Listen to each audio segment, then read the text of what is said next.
I would like to begin my devotional for the day reading and sharing Psalm 107, the first 9 verses.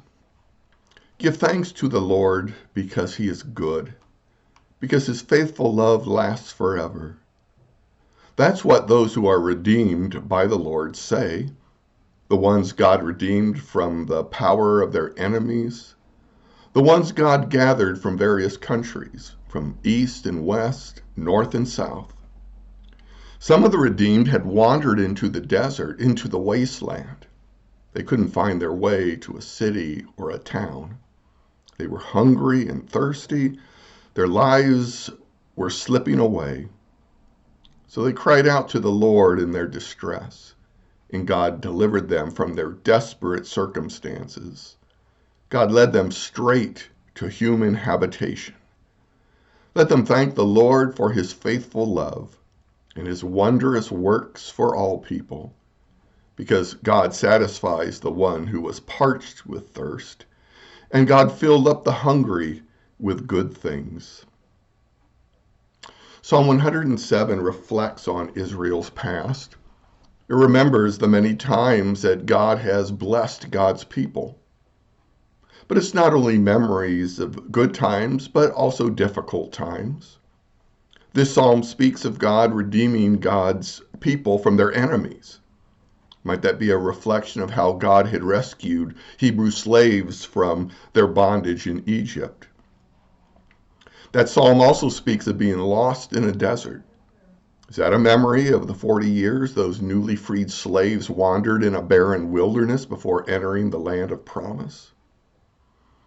I believe all of us walk through patches of joy and trouble. And I think it's true also of churches. Today's reflection continues to ponder how we as a congregation move through this time of transition between settled pastors. Roger Nicholson has written a very helpful book named Temporary Shepherds, a congregational handbook for interim ministry.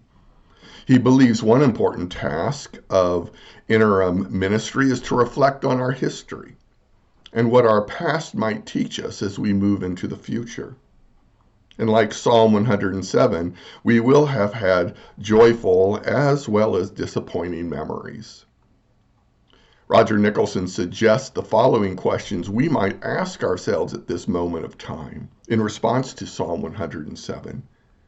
What would be our experience as a church wandering in the desert at this time? For what do we presently hunger and thirst? For what are we grateful? For what are we sorry? What do we hope to gain? Our history is important.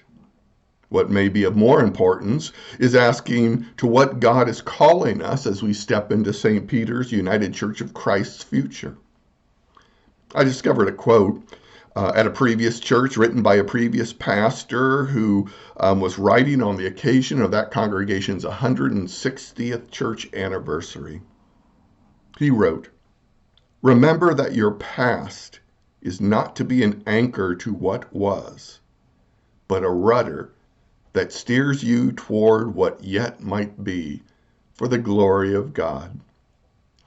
Blessings to you all. Take care.